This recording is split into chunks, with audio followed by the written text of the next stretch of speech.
सो हे friends, कैसे हैं आप लोग। आई होप आप सब एकदम बढ़िया होंगे। तो आज की इस वीडियो में हम लोग ऑथ सर्विस को इम्प्लीमेंट करेंगे। पिछले वीडियोस में हम लोगों ने एम्प्लॉय सर्विस, एड्रेस सर्विस और Eureka server and feign client को भी इम्प्लीमेंट करके अच्छे से समझा था एंड उसको प्रॉपर टेस्ट भी किया था कि वो कैसे काम कर रहा है। तो जिन लोगों ने वो चीज़ें नहीं देखी है, ये वीडियोस नहीं देखी हैं, वो जाके आप इस यूट्यूब पे जाके देख सकते हो।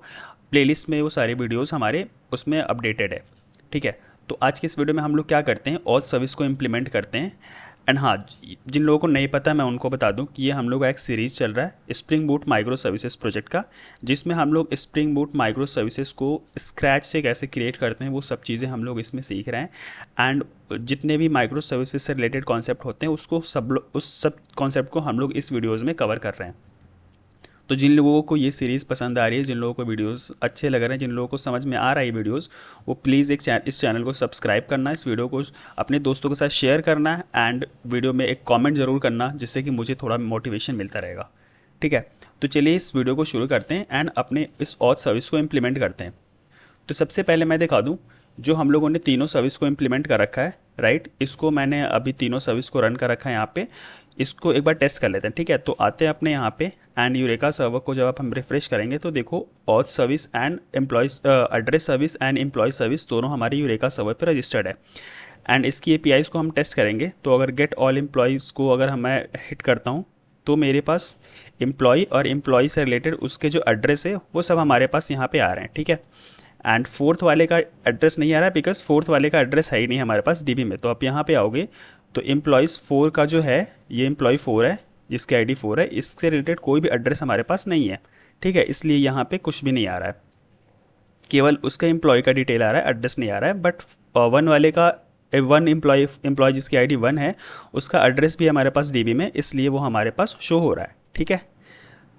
तो ये तो हम लोगों ने समझ लिया था कि फिन क्लाइंट वगैरह से कैसे इंप्लीमेंट करते हैं, डिस्कवरी सर्वर वगैरह सब चीज़। ठीक है। तो आज क्या करते हैं, हम लोग और सर्विस को इंप्लीमेंट करते हैं। तो आते हैं अपने सबसे पहले स्प्रिंग इनिशियलाइज़र पे एंड यहाँ पे हम लोग और सर्विस का जो प्रोजेक्ट स्ट्रक्चर होता है उसको हम लोग क्रिएट करते हैं। तो यहाँ पे मैं करता हूँ ऑथ एंड इसको भी देता हूँ ऑथ। यहाँ से इसको रिमूव करते हैं एंड वॉर रखते हैं इसको 17, ये मैवन 3.5.6 और ये जावा। एंड यहाँ पे लिखते हैं सबसे पहले वेब की डिपेंडेंसी लेंगे एंड उसके बाद जेपीए की डिपेंडेंसी लेंगे एंड फिर हम लोग माइस्क्यूएल की डिपेंडेंसी लेंगे।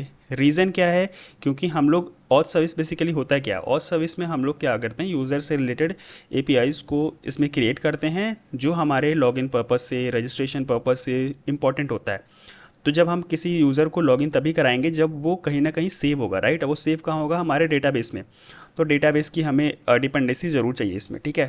तो माइस्क्यूएल एंड जेपीए। इसके साथ साथ हमें क्या चाहिए, हम लोगों ने, क्योंकि हमें सारे सर्विसेज को यूरेका सर्वर पे भी रजिस्टर करना है यहाँ पे, तो उसके लिए हमें डिस्कवरी क्लाइंट की डिपेंडेंसी रिक्वायर्ड होती है। ठीक है। तो हम लोग यहाँ पे सर्च करते हैं यूरेका डिस्कवरी क्लाइंट, इसको भी हम लोग ऐड कर लेंगे। ठीक है। एंड हम लोग यहाँ पे स्प्रिंग सिक्योरिटी भी इम्प्लीमेंट करेंगे, तो उसके लिए हम लोग क्या करते हैं, फ़िलहाल स्प्रिंग सिक्योरिटी भी, या स्प्रिंग सिक्योरिटी की डिपेंडेंसी हम लोग बाद में ऐड कर लेंगे। ठीक है। अभी फ़िलहाल के लिए हम लोग क्या करते हैं, इस चारों डिपेंडेंसी को हम लोग पहले देख लेते हैं, चारों डिपेंडेंसी प्रॉपर एक्सप्लोर करके कि यहाँ पे आ रहा है कि नहीं।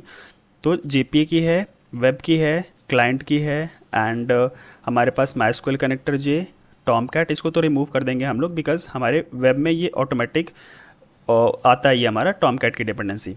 एंड ये हमारा डिपेंडेंसी मैनेजमेंट, क्योंकि हम लोग स्प्रिंग क्लाउड का फीचर यूज़ करेंगे तो डिपेंडेंसी मैनेजमेंट का तो आएगा ही। डिपेंडेंसी मैनेजमेंट, इसके साथ यहाँ पे इसका वर्जन एंड जो हमारे पास डिपेंडेंसी होगी वो। ठीक है। तो इसको क्या करते हैं, डाउनलोड कर लेते हैं एंड इसको ओपन करके सीधे इसको हम कॉपी करेंगे यहाँ से एंड जो हमारा जहाँ पे हम लोग अपना प्रोजेक्ट स्टोर कर रहे हैं यहाँ पे, यहीं पे हम लोग पेस्ट कर देंगे। ठीक है। तो ये हो गया हमारा ऑथ। अब इसको क्या करेंगे, यहाँ पे हम लोग ऐड कर लेंगे मेवन में। तो इसको रिफ़्रेश कर लेते हैं, ये ऑथ सर्विस आ गया एंड इसको हम लोग ऐड कर लेते हैं। यहाँ पे भी ऑथ आ गया, राइट। अब क्या करते हैं, एक करके देखेंगे। तो जब तक ये हमारा प्लगइन्स और ये डिपेंडेंसी रिजॉल्व होता है तब तक हम आते हैं अपने यहाँ पे एंड इसको एक बार पॉम पे आते हैं एंड पॉम पे एक बार चेक कर लेते हैं हमारा सारे डिपेंडेंसीज आए हैं कि नहीं। ठीक है। तो जेपीए, वेब, क्लाइंट और माइस्क्यूएल कनेक्टर जे, टॉमकैट, तो इसको हम लोग रिमूव कर देते हैं एंड इसको हम लोग यहाँ तक रिमूव करते हैं एंड ये टेस्ट की है एंड ये डिपेंडेंसी मैनेजमेंट है। इसको रिफ़्रेश करेंगे यहाँ से अपने फॉर्म को एंड अपने एप्लीकेशन को एक बार रन करके देखेंगे। ठीक है, तो यहाँ से आते हैं एंड रन करते हैं। बट रन करने से पहले क्या करते हैं ना हम लोग, क्योंकि हम लोगों ने MySQL एंड हम लोगों ने सर्विस क्लाइंट की डिपेंडेंसी ऐड करी है, तो उसके लिए हम लोग को क्या करना होगा, सबसे पहले जाते हैं यहाँ पे अपने एम्प्लॉय सर्विस में और इसके जो प्रॉपर्टीज़ फाइल में से जो हमारे एप्लीकेशन प्रॉपर्टीज़ में जो डिस्कवरी क्लाइंट एंड जो डेटाबेस की प्रॉपर्टीज़ है वो हम लोग पिक कर लेते हैं। ठीक है, तो यहाँ पे आते हैं एंड इसको कॉपी करते हैं एंड इसको सिंपल एक बार इसके मेन क्लास में चलते हैं। ठीक है, एंड यहाँ भी हम लोग को इनेबल डिस्कवरी क्लाइंट भी करना होगा। ठीक है, अपने ऑथ सर्विस में तो आते हैं यहाँ पे, सबसे पहले मेन सर्विस में आते हैं, इनेबल डिस्कवरी क्लाइंट। उसके बाद हम लोग रिसोर्स में जाते हैं। रिसोर्स में यहाँ पे सबसे पहले हम लोग सर्वर डॉट पोर्ट कर देते हैं 8083, क्योंकि हमारा जो यहाँ पे अगर आएंगे तो address employ service 8081, address service 8082 and auth service हमारा 8083 पे स्टार्ट होगा। उसके बाद वो प्रॉपर्टीज़ को हम लोग यहाँ पे पेस्ट कर देंगे। ठीक है, एंड ये सब चीज़ें सेम रहेंगी क्योंकि हमारा यूट्यूब का जो डेटाबेस है वहीं पे हमारा ये स्कीमा है, उसी में टेबल क्रिएट होगा। ये हो गया हमारा। ठीक है, अब क्या करते हैं, सबको एक बार क्लोज करते हैं और यहाँ पे पैकेज क्रिएट करते हैं। अब तो आते हैं अब, और सबसे पहला पैकेज होगा एक मॉडल का, उसके बाद कंट्रोलर सर्विस, फिर हम लोग एक रेपोजिटरी का क्रिएट करेंगे, रेपोजिटरी, एंड उसके बाद एक कॉन्फ़िग करके क्रिएट करेंगे, एक हम लोग यूटिल करके क्रिएट कर लेते हैं, यूटिल। ठीक है, मॉडल में क्या होगा, मॉडल में हमारे जो भी जैसे DTU हो गया या एंटिटी क्लासेस होंगी वो हम लोग यहाँ पे क्रिएट करेंगे। तो सबसे पहले यूज़र का एक एंटिटी क्लास क्रिएट कर लेते हैं। ठीक है, तो हम लोग यहाँ पे क्या करेंगे, @entity से इसको एनोटेट कर देंगे एंड इसमें कौन कौन सी फील्ड होंगी तो वो मैं आपको बता दूं। तो यहाँ पे सबसे पहले क्या होगा, लॉन्ग ID, एक ID होगी, एंड एक हम लोग ले लेते हैं फर्स्ट नेम, एक हम लोग ले लेते हैं लास्ट नेम,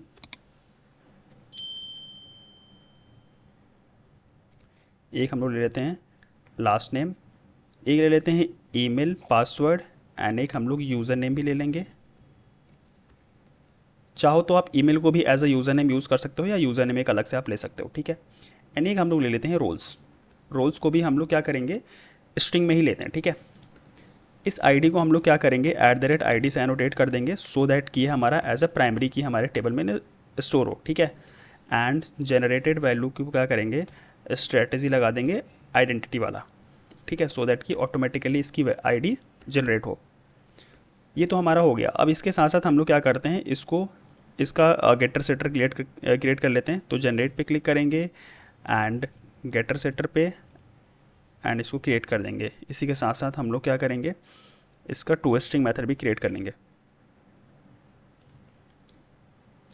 toString, एंड इसका कर लेते हैं एक no args constructor and all args constructor. ये होगा नो आर्क्स कंस्ट्रक्टर, एक कर लेंगे हम लोग ऑल आर्क्स कंस्ट्रक्टर। ठीक है, तो ये हमारा यूज़र का एक एंटिटी क्लास बन गया। ठीक, अब ये यूज़र जो होगा हमारा टेबल, इसके टेबल का एक हम नेम दे देते हैं जो कि हमारा स्टोर होगा एज अ यूज़र्स नाम के टेबल में। ठीक है, यूज़र्स कर लो चाहे यूज़र कर लो, कुछ भी आप कर सकते हो। ठीक है, तो यूज़र्स के टेबल में हमारा डेटा स्टोर होगा, ये सारे डेटा। अब क्या करते हैं, एक हम लोग इसका क्या करते हैं, एंटिटी क्लास क्रिएट करते हैं, DTO इसका क्रिएट करते हैं। तो यहीं पर क्या करेंगे हम लोग, यूज़र DTO कर लेते हैं, यूज़र DTO। ठीक है, इसमें इंपॉर्टेंट है कि कौन कौन सी फील्ड हमें यहाँ पे चाहिए। ठीक है, तो देखो एंटिटी में तो वो सारे फील्ड चाहिए जो हमारे DB में सेव होने। ठीक है, बट हम लोग यूज़र DTO क्या होता है ना, जब हम लोग किसी को रिस्पॉन्स दिखाते हैं, फॉर एग्जांपल UI को रिस्पॉन्स दिखाते हैं या किसी और क्लाइंट को हमें रिस्पॉन्स भेजना है, तो वो चीज़ें क्या होती हैं, उसमें कौन कौन सी फील्ड चाहिए। तो जब जहाँ भी यूज़र से रिलेटेड कोई सेंसिटिव डेटा होता है ना, तो वो सेंसिटिव डेटा या कोई ऐसा इंपॉर्टेंट डेटा हम लोग जो उसके क्रेडेंशियल से रिलेटेड है वो हम लोग शेयर नहीं करते हैं। फॉर एग्जांपल हम लोग इसमें रोल्स, जो हमारा पासवर्ड है वो हम लोग शेयर नहीं करेंगे। ठीक है, हम लोग क्या करेंगे, यूज़र की आईडी, यूज़र का ईमेल, यूज़र का यूज़र नेम एंड उसका रोल्स, हम लोग यही चीज़ बस शेयर करेंगे, ठीक है। तो यहाँ पे क्या करते हैं, आते हैं एंड प्राइवेट लॉन्ग आईडी, उसके बाद private string user name and private string email and कर लेते हैं प्राइवेट स्ट्रिंग रोल्स, ठीक है। बस ये चीज़ें हम लोग हमारे अपने क्लाइंट को शेयर करेंगे, मतलब एक्सपोज करेंगे, ठीक है। इसका क्या करते हैं, फिर से हम लोग गेटर सेटर क्रिएट कर लेते हैं एंड यहाँ पे आते हैं एंड अगेन हम लोग इसका टोस्टिंग मेथड भी क्रिएट कर लेते हैं। तो टोस्टिंग मेथड पे क्लिक किया एंड सेलेक्ट, ठीक है। तो अब हमारा क्या क्रिएट हो गया, हमारा यूज़र का एंटिटी एंड उसका DTO हमारे पास क्रिएट हो गया। अब क्या करेंगे, देखो हमें क्या करना है, इस ऑथ सर्विस में हम लोग यूज़र का रजिस्ट्रेशन भी करेंगे। तो यूज़र का रजिस्ट्रेशन के लिए हमारा एंटिटी क्लास NF है, ये इसी से हमारा यूज़र रजिस्ट्रेशन हो जाएगा, ठीक। अब एक होता है ना, हम लोग क्या करते हैं जब लॉगिन करेंगे तो लॉगिन में हम लोग क्या भेजते हैं, यूज़र नेम एंड पासवर्ड भेजते हैं, ठीक है। तो हमें यूज़र नेम पासवर्ड के लिए भी एक अलग से क्या करते हैं, हम लोग एक क्रिएट कर लेते हैं DTO टाइप्स या रिक्वेस्ट टाइप, कुछ भी कह सकते हो, वो हम लोग एक क्रिएट कर लेते हैं। तो उसको क्या करेंगे, हम लोग लॉगिन रिक्वेस्ट नाम से एक क्लास क्रिएट कर लेंगे। इसमें 2 ही फील्ड रखेंगे हम लोग, इसको हम लोग रीफैक्टर कर लेते हैं लॉगिन रिक्वेस्ट, ठीक है। लॉगिन रिक्वेस्ट, ठीक है। इसको हम लोग क्या करते हैं, रीनेम कर लेते हैं एंड यहाँ पे केवल 2 ही फील्ड रहेगा, कौन कौन सा, एक यूज़र नेम एंड एक password. User name and password, because हम जब लॉगिन करते हैं तो यूज़र नेम और पासवर्ड ही डालते हैं बस, उसके बाद वो यूज़र लॉगिन हो जाता है। तो ये 2 फील्ड इंपॉर्टेंट है बस लॉगिन करने के लिए। इस पर कोई भी क्या करेंगे, हम लोग गेटर सेटर क्रिएट कर लेंगे, बस इसमें और कुछ क्रिएट करने की ज़रूरत नहीं है।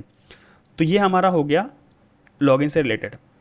अब क्या करेंगे, अब हम लोग एक काम करते हैं, एक और DTO कह लो या एक रिस्पॉन्स टाइप कह लो, हम लोग वो क्रिएट करते हैं। वो इसलिए क्योंकि जब हम लोग टोकन जनरेट करेंगे तो टोकन को हमें जो जो जो फ्रंट एंड होता है वो उसको कंज्यूम करता है। तो जब फ्रंट एंड उसको कंज्यूम करेगा तो मैं चाहता हूँ कि उसको एक ऑब्जेक्ट के टाइप्स में हम लोग उसको रिस्पॉन्स दें, ठीक है। तो उसके लिए हम लोग क्या करते हैं, एक JWT टोकन रिस्पॉन्स करके एक क्लास बनाते हैं। इसमें क्या क्या फील्ड्स रहेंगी, तो इसमें फील्ड्स रहेंगी, फर्स्ट ऑफ ऑल तो एक टोकन रहेगा हमारा, जो हम लोग JWT टोकन जनरेट करेंगे वो रहेगा एंड उसके बाद इस टोकन का टाइप क्या है, ठीक है। तो हम लोग यहाँ पे दे देते हैं टाइप, जैसे टोकन का जैसे बियरर हो गया, ठीक है। तो बियरर एक क्या टाइप है, जो बियरर टोकन होता है, ठीक है। एंड एक और फील्ड हम लोग दे देते हैं कि ये कब तक वैलिड रहेगा, ठीक है। ये मतलब इट इज़ नॉट इम्पॉर्टेंट कि आप इसको रिस्पॉन्स में देना ही है, बट अभी के लिए हम लोग क्या करते हैं, उसको वैलिड करके एक दे देते हैं, या वैलिड क्या करते हैं, इसको अनटिल कर देते हैं, ठीक है। मतलब कब तक वो वैलिड रहेगा, ठीक। तो ये जब हम लोग टोकन जनरेट करेंगे एंड टोकन को जब हम लोग रिस्पॉन्स में देंगे तो हम लोग ये तीनों फील्ड वहाँ पे दे देंगे। क्या क्या, एक तो टोकन, उसका टाइप क्या है एंड कब तक, कितनी देर तक वो वैलिड रहेगा, ठीक है। एंड इसी का सिंपल हम लोग क्या करते हैं, इसको जनरेट कर लेते हैं हम लोग गेटर सेटर एंड यहाँ पे हम लोग इसका टोस्टिंग मेथड भी जनरेट कर लेते हैं, ये वाला, ठीक है। तो अब हमारा मॉडल से रिलेटेड सारी चीज़ें कंप्लीट हो गई। अब क्या करते हैं, एक हम लोग रेपोजिटरी क्रिएट करते हैं। तो ये रहेगा हमारा इंटरफेस, तो यूज़र रेपोजिटरी, ठीक है। एंड इसको एक्सटेंड कर लेते हैं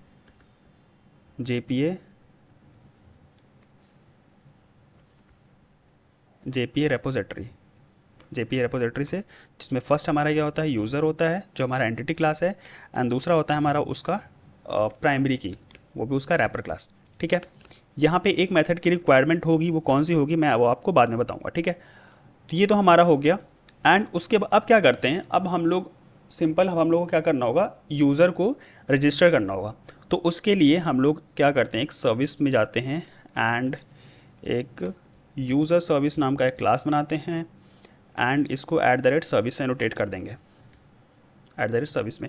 इसमें हम लोग इंटरफेस वगैरह यूज़ नहीं करेंगे, डायरेक्ट ही हम लोग यूज़र का सर्विस बनाएंगे एंड उसी में हम लोग इम्प्लीमेंटेशन देंगे, ठीक है। तो हम लोग क्या करते हैं, यहाँ पे आते हैं एंड यहाँ पे हम लोग क्या करना होगा, यूज़र को सेव करने वाला मेथड लिखना होगा, ठीक है। तो सबसे पहले क्या करते हैं, सबसे पहले यूज़र को जब सेव करना होगा तो उसके लिए हमें रेपो की भी हेल्प चाहिए, क्योंकि हम रेपोजिटरी में उसके डेटा को सेव करेंगे। तो यहाँ पे उसके डिपेंडेंसी को इंजेक्ट करते हैं यूज़र रेपोजिटरी के, ठीक है। तो यूज़र रेपोजिटरी एंड यहाँ पे हम लोग कंस्ट्रक्टर बेस्ड इंजेक्शन परफॉर्म करेंगे, जैसे कि हम लोग पिछले वीडियोज़ में करते आ रहे हैं, ठीक है। तो कंस्ट्रक्टर बेस्ड इंजेक्शन परफॉर्म हो जाएगा यहाँ से यूज़र रेपोजिटरी का। एंड यहाँ पे एक मेथड लिखते हैं पब्लिक वॉइड नहीं, हम लोग क्या करते हैं यूज़र DTO एंड यहाँ पे करेंगे सेव यूज़र, ठीक है, सेव यूज़र। एंड यहाँ पे क्या आएगा रिक्वेस्ट में, यूज़र का जो मेन क्लास है, राइट, जो यूज़र है ये वाला, ये हमारे पास जो यूज़र है, इसी को हम लोग डायरेक्ट रिक्वेस्ट में लेते हैं, बिकॉज ये देखो ये हमारा कहीं और यूज़ नहीं होने वाला है, केवल रजिस्ट्रेशन पर्पज़ के लिए ही यूज़ होगा, ठीक है। तो हम लोग डायरेक्ट यहाँ पे यूज़र का क्लास लेते हैं, यूज़र और मॉडल से एंड यूज़र, ठीक है। एंड यहाँ पे क्या करेंगे हम लोग, जब हम लोग यूज़र को सेव करेंगे ना, तो डायरेक्टली इसमें जो पासवर्ड होगा, ठीक है, जो इसमें ये पासवर्ड है, डायरेक्टली हम लोग रॉ पासवर्ड को सेव नहीं करना होगा हमारे DB में।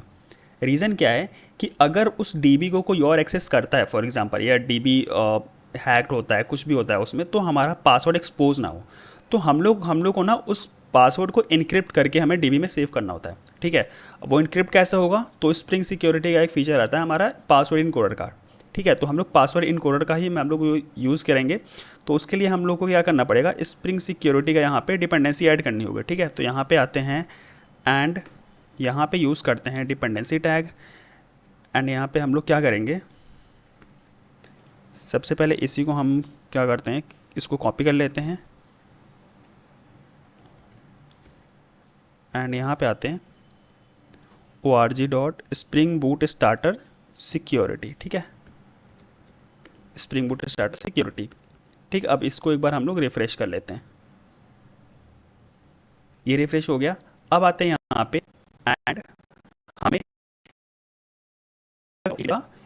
पासवर्ड इनकोडर का, ठीक है, तभी वो हमारा पासवर्ड इनकोडर का जब बीन क्रिएट करेंगे, उसकी हेल्प से हम लोग क्या कर सकते हैं, उस पासवर्ड इनकोडर की हेल्प से हम लोग अपने पासवर्ड को इनकोड करेंगे, सो दैट कि वो एक इनक्रिप्टेड फॉर्म में हमारे DB में सेव हो, ठीक है। तो आते हैं अपने यहाँ पे एंड एक कॉन्फिग सिक्योरिटी कॉन्फिग करके क्लास बनाते हैं,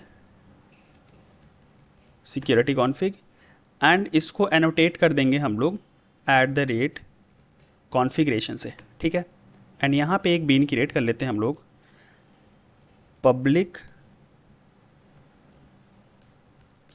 पासवर्ड इनकोडर और यहाँ पे क्या रिटर्न करेंगे, return new bcrypt password encoder, ठीक है। एंड इसको @bean से एनोटेट कर देंगे, @bean से एनोटेट कर देंगे, ठीक है। तो अब ये क्या करेगा, रन टाइम पे इसका ये बीन क्रिएट कर देगा एंड इस बीन को हम लोग क्या करेंगे, इसको हम लोग यहाँ पे इसकी डिपेंडेंसी इंजेक्ट कर लेंगे, सेम कंस्ट्रक्टर बेस्ड इंजेक्शन की तरह, मतलब कंस्ट्रक्टर बेस्ड इंजेक्शन की हेल्प से, ठीक है। तो private and final password encoder and यहाँ पे भी हम लोग क्या करेंगे, पासवर्ड इनकोडर एंड यहाँ पे करेंगे this dot password encoder equals to password encoder. अब क्या करेंगे, हम लोग डायरेक्टली DB में सेव करने से पहले इसमें जो पासवर्ड आ रहा होगा उस पासवर्ड को हम लोग इनकोड कर लेंगे, ठीक है। तो हम लोग क्या करते हैं, हम लोग यहाँ पे करते हैं user.setPassword एंड यहाँ पे करेंगे पासवर्ड इनकोडर, इसकी हेल्प से password encoder dot encode and यहाँ पे user.getPassword, ठीक। अब ये क्या होता है, सबसे पहले इसमें क्या होता है ना, जो ब्रैकेट में होता है, ठीक है, पहले वो ऑपरेशन परफॉर्म होता है, उसके बाद ये ऑपरेशन परफॉर्म होगा, ठीक है। तो सबसे पहले ये पासवर्ड को इनकोड करेगा एंड उसके बाद ये पासवर्ड को फिर से इसी में सेट कर देगा, ठीक। तो अब हम लोग क्या करते हैं, यहाँ पे यूज़र रेपोजिटरी की हेल्प लेते हैं एंड सेव कर लेते हैं इस यूज़र को। अब हमारे पास यूज़र सेव हो गया, इसको एक वेरिएबल में स्टोर कर लेते हैं, सेव्ड यूज़र। अब हमें क्या रिटर्न करना है, यूज़र का DTO, ठीक है। तो हम लोग यूज़र का DTO रिटर्न करने के लिए हम लोग क्या करेंगे, क्या क्या फील्ड है हमारे यूज़र के DTO में, तो एक बार यहाँ पे आते हैं एंड देखते तो ID, name, email and roles. एक काम करते हैं, यहाँ पे हम लोग एक यहाँ पे कंस्ट्रक्टर भी क्रिएट कर लेते हैं, ठीक है। एक कंस्ट्रक्टर क्रिएट कर लेते हैं, कंस्ट्रक्टर और कंस्ट्रक्टर एंड इसी को डायरेक्ट हम लोग यूज़ कर लेंगे। तो यहाँ पे आएंगे and simply return new user DTO। And यहाँ पे कंस्ट्रक्टर में देखो क्या क्या फील्ड है, पहले ID है, यूज़र नेम है, ईमेल है, रोल्स है। तो यहाँ पे क्या करेंगे, saved user dot get ID, उसके बाद user name ID, user name, email, roles.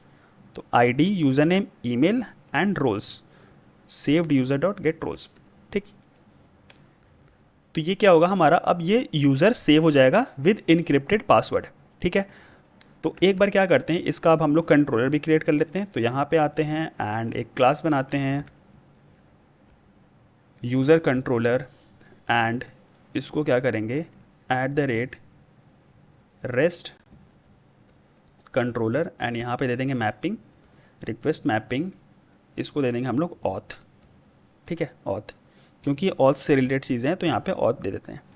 And यहाँ पे क्या करते हैं, सिमिलरली हम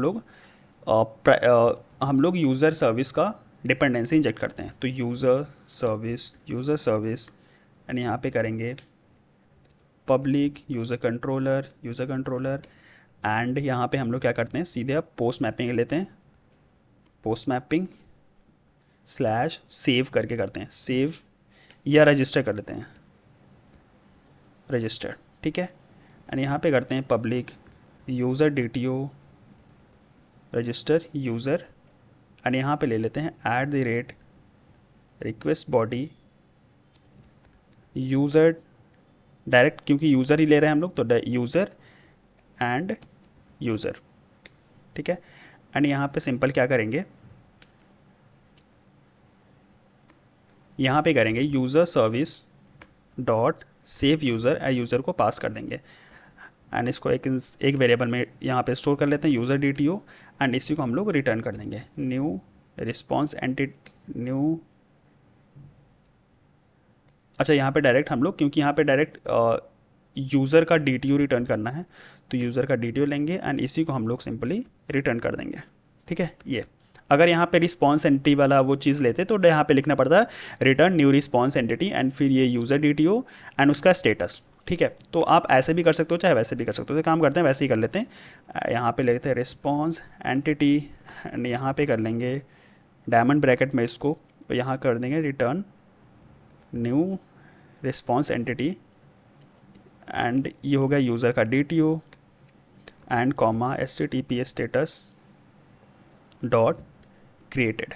ठीक है, बस ये हो गया हमारा। अब क्या करते हैं, एक बार अपने एप्लीकेशन को रन करेंगे एंड देखेंगे कि हमारा क्या इस DB में, देखो अभी फ़िलहाल DB में कितने हमारे पास टेबल हैं, एक एड्रेस का है, एक एम्प्लॉय का, ये प्रोडक्ट किसी और चीज़ का है, इसको आप इस पे आप ध्यान ना दो। इन दोनों को देखो, आपकी एड्रेस सर्विस है, एक एम्प्लॉय सर्विस है, तो तीसरा हम लोग का कौन सा क्रिएट होना चाहिए, यूज़र का। ठीक है, तो यूज़र का देखेंगे कि क्रिएट हो रहा है कि नहीं। उसके पहले एक बार प्रॉपर्टीज़ फिर से एक बार रीचेक कर लेते हैं। हमारे पास ये यूट्यूब है एंड सही है, ये भी सही है। ठीक है, तो एक काम करते हैं, आते हैं अपने ऑथ सर्विस पे एंड इसको एक बार हम लोग रन करते हैं, फिर देखते हैं कि क्या हमारा टेबल क्रिएट हो रहा है यूज़र का, एंड हम लोग उसमें डेटा सेव करने की कोशिश करेंगे कि सेव हो रहा है कि नहीं। ठीक है, तो सबको एक बार हम लोग क्लोज़ करते हैं।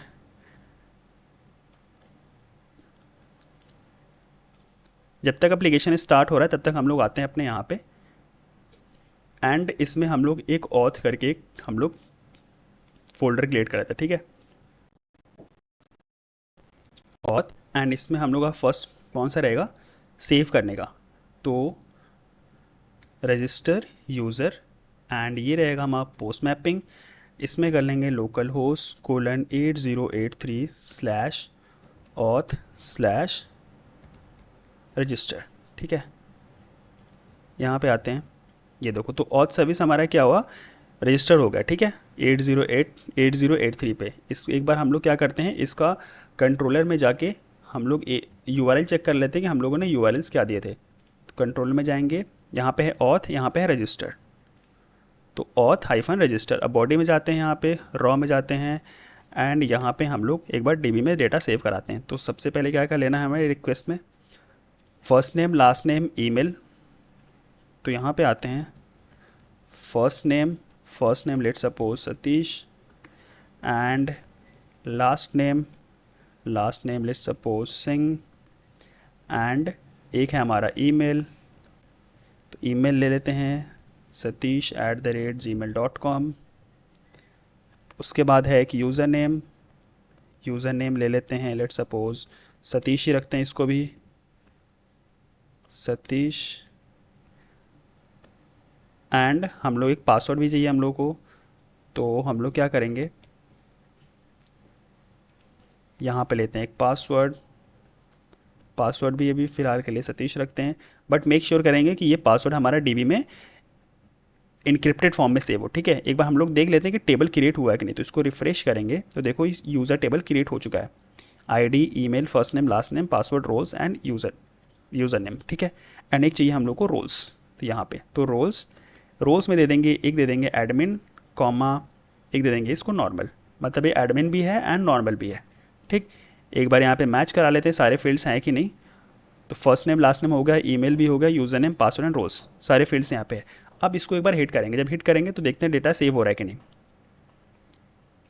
ठीक है, ये क्या बता रहा है, अनऑथराइज्ड इसलिए बता रहा है क्योंकि हम लोगों ने स्प्रिंग सिक्योरिटी को इम्प्लीमेंट कर रखा है, और स्प्रिंग सिक्योरिटी इम्प्लीमेंट करने की वजह से क्या कर रहा है, सारे एपीआईज़ को वो कह रहा है कि उसको या तो यूज़र नेम पासवर्ड यहाँ पे कोई भी हमें थ्रो आपको देना होगा। ठीक है, इस वाले एंड पॉइंट को हम लोग पब्लिक करते हैं। ठीक है, तो उसको पब्लिक कैसे करते हैं, तो एक बार आते हैं अपने कॉन्फ़िग में ही, एंड यहाँ पे स्प्रिंग सिक्योरिटी वाले में ही जाते हैं, एंड हम लोग को बीन क्रिएट करना पड़ता है, राइट। वो बीन कौन सा होता है, वो था हमारा सिक्योरिटी फिल्टर चेन का। तो हम लोग क्या करेंगे, इसमें जब सिक्योरिटी इंप्लीमेंट कर रहे हैं तो यहाँ पे हम लोग को @enable वेब सिक्योरिटी करना पड़ता है। ठीक है, enable web security, so that कि हमारा इसमें सिक्योरिटी इंप्लीमेंट हो जाए। एंड यहाँ पे आप क्या करेंगे, पब्लिक सिक्योरिटी फिल्टर चेन,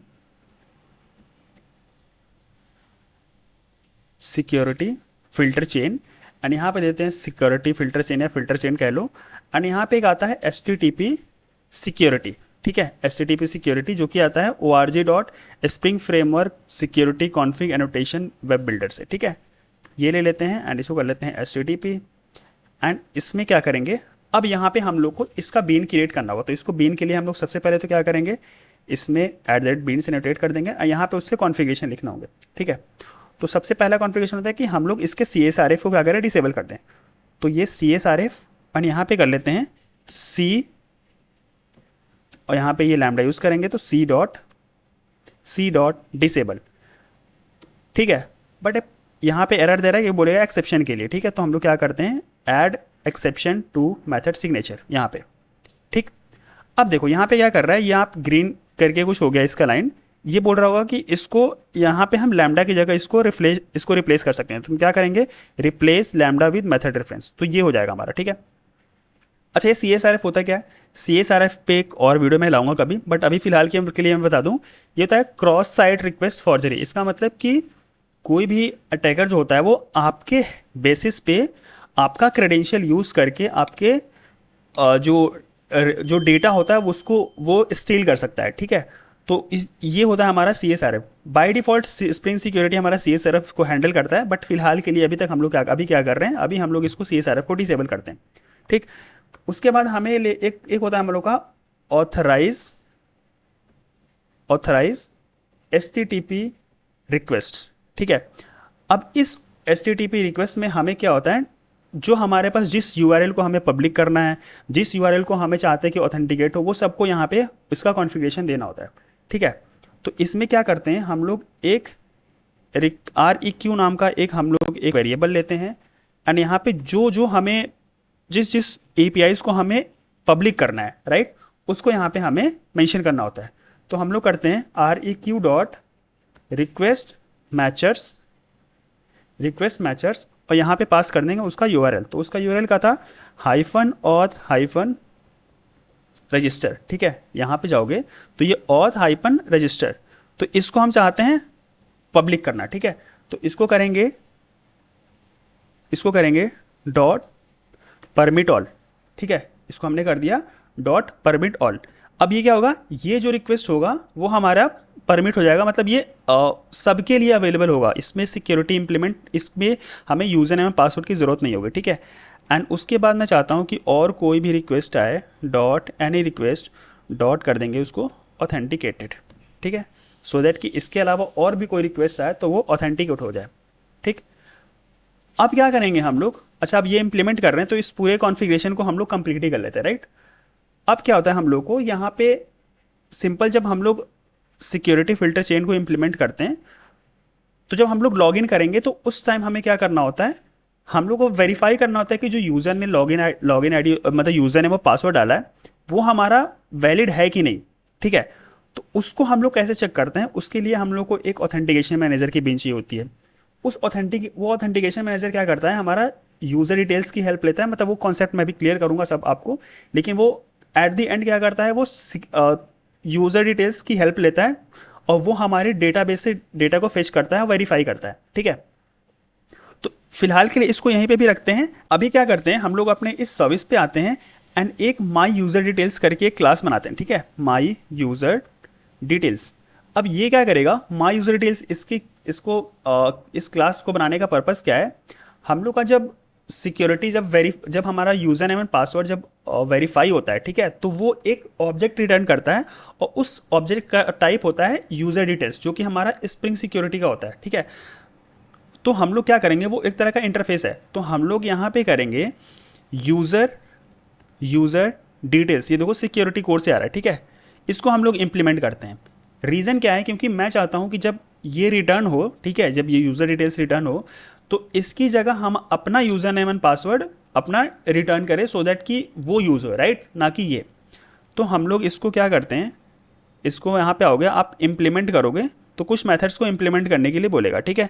ये देखो, आप चाहो तो सारे मेथड्स को इम्प्लीमेंट कर सकते हो, ये भी सब मेथड्स को इम्प्लीमेंट कर सकते हो यहाँ पे, बट ये जो मेथड्स है ये वाला, क्योंकि यहाँ पे हम लोग क्या करते हैं, बाय डिफ़ॉल्ट रिटर्न कर देते हैं ट्रू ट्रू ट्रू, मतलब अभी फिलहाल के लिए हम लोग ट्रू कर देते हैं, but based on your requirement इसको आप चाहो तो इसमें लॉजिक भी लगा सकते हो। बट क्या करेंगे, यहाँ पे जब जाओगे इस वाले मेथड्स, इसको यहाँ पे जाओगे तो बाय डिफ़ॉल्ट इसकी वैल्यू क्या होती है, ट्रू होती है, ठीक है, बाय डिफ़ॉल्ट इसकी वैल्यू ट्रू होती है। तो इसलिए हमें इन फील्ड्स को इम्प्लीमेंट करने की ज़रूरत नहीं है इनको, ठीक है, तो इसको हटा देते हैं। But based on your requirement, अभी बता रहा हूँ, बेस्ड ऑन योर रिक्वायरमेंट आप इसको चाहो तो इम्प्लीमेंट करके इसमें अपना लॉजिक भी दे सकते हो कि वो नॉन एक्सपायर्ड होगा कि नहीं होगा, वो इज़ अकाउंट नॉन लॉग्ड है, मतलब उस पर आप डिफरेंट लॉजिक लगा के आप इसको चेक कर सकते हो। तो इसको मैं फिलहाल के लिए हटा दे रहा हूँ क्योंकि इसकी बाय डिफ़ॉल्ट वैल्यू तो ट्रू ही है, ठीक है। अब हम क्या करेंगे, यहाँ पे आएंगे एंड यहाँ पे एक हम लोगों ने यूज़र क्रिएट किया, ये वाला यूज़र, ठीक है, उसका एक यहाँ पे ऑब्जेक्ट बनाएंगे। तो प्राइवेट यूज़र हमारा जो मॉडल वाला है, यूज़र एंड इसका हम लोग कंस्ट्रक्टर बनाएंगे एक, एंड यहीं पे इसको हम लोग सेट कर देंगे यहाँ पे कंस्ट्रक्टर से, ठीक है। अब क्या होगा, हम लोग इसी यूज़र का, जो ये यूज़र है, इसका पासवर्ड यहाँ पे रिटर्न करेंगे। तो user dot get password and यहाँ पे भी क्या करेंगे, user dot get user name, ठीक, ये तो हो गया। अब ये क्या है, ग्रांटेड अथॉरिटी। ग्रांटेड अथॉरिटी का ये वाला कौन सा है, जब हम लोग जो रोल्स हम लोगों ने यहाँ पे डिफाइन किया, ये वाला रोल्स, ठीक है, ये मेन उसके लिए। तो यहाँ पे हम लोग क्या करेंगे, यहाँ पे आते हैं एंड यहाँ पे आते हैं एंड बिकॉज हम लोगों ने इसको स्ट्रिंग में लिया है तो हम लोग क्या करेंगे, इसको करेंगे, यहाँ पे रिटर्न क्या हो रहा है, रिटर्न हो रहा है हमारा कलेक्शन। तो हम लोग क्या करेंगे, एक अरेज यहाँ पे लेते हैं, अरेज डॉट स्ट्रीम एंड यहाँ पे हम लोग का जो यूज़र के अंदर जो रोल्स आ रहे हैं उसको लेंगे। तो user dot get roles dot split कर देंगे हम लोग कॉमा के बेसिस पे, ठीक है, इस कॉमा के बेसिस पे, क्योंकि हम लोग क्या कर रहे हैं यहाँ पे रोल्स कैसे डिफाइन कर रहे हैं, रोल्स हम लोग डिफाइन कर रहे हैं विथ कॉमा सेपरेटेड। तो कॉमा के बेसिस पे हम लोगों ने इसको सेपरेट स्प्लिट कर लिया और हर एक को हम लोग क्या कर देंगे, मैप कर देंगे सिंपल ग्रांटेड अथॉरिटी के ऑब्जेक्ट में। तो simple granted authority colon new and dot to list कर देंगे हम लोग इसको, ठीक है। तो ये हमारा रिटर्न हो जाएगा। यहाँ पे क्या चाहिए होता है, granted authority. But granted authority जो है ये इसी सिंपल अथॉरिटी का इम्प्लीमेंटेशन है, ठीक है। ये क्योंकि ये एक हमारा इंटरफेस है तो इसका कोई इम्प्लीमेंटेशन चाहिए तो वो है हमारा सिंपल ग्रांटेड अथॉरिटी, ठीक है। तो ये हम लोगों ने कर लिया। अब ये माई यूज़र डिटेल्स हमारा ये कंप्लीट है। अब क्या करते हैं, अब एक और क्लास बनाते हैं जो कि रहेगा हमारा माई यूज़र डिटेल्स सर्विस। ठीक है, एक रहेगा हमारा माई यूज़र डिटेल्स सर्विस। ठीक है, इसको क्या करते हैं, इसको हम लोग इम्प्लीमेंट कर लेंगे यूज़र डिटेल्स सर्विस से। अच्छा, इसके पीछे रीज़न क्या है, इसको फर्स्ट ऑफ ऑल में हम इम्प्लीमेंट करते हैं। तो ये क्या है, यूज़र डिटेल सर्विस एक तरह का फंक्शन इंटरफेस है। यहाँ पे आओगे, इसको अगर डाउनलोड रिसोर्स करोगे तो ये फंक्शन इंटरफेस है, बिकॉज यहाँ पे एक ही इनकम्प्लीट मेथड है, यूज़र डिटेल्स सर्विस, ये रहा। ठीक है, यूज़र डिटेल सर्विस ये एक तरह का फंक्शन इंटरफेस है। रीज़न, क्योंकि इसके पास एक ही इनकम्प्लीट मेथड है जो कि हमारा load user by user name. तो ये क्या करेगा, मेन यही रिस्पॉन्सिबल है हमारे यूज़र हमारे डीबी से डेटा को फिश करने के लिए। ठीक है, तो उसके लिए क्या करेंगे हम लोग, डीबी से डेटा को फिश करना है तो यहाँ पे आएंगे एंड यहाँ पे करते हैं। सबसे पहले तो हम लोग यहाँ पे रेपोजिटरी का बीन इंजेक्ट कर लेंगे। तो एक काम करते हैं, यहाँ पे कर लेते हैं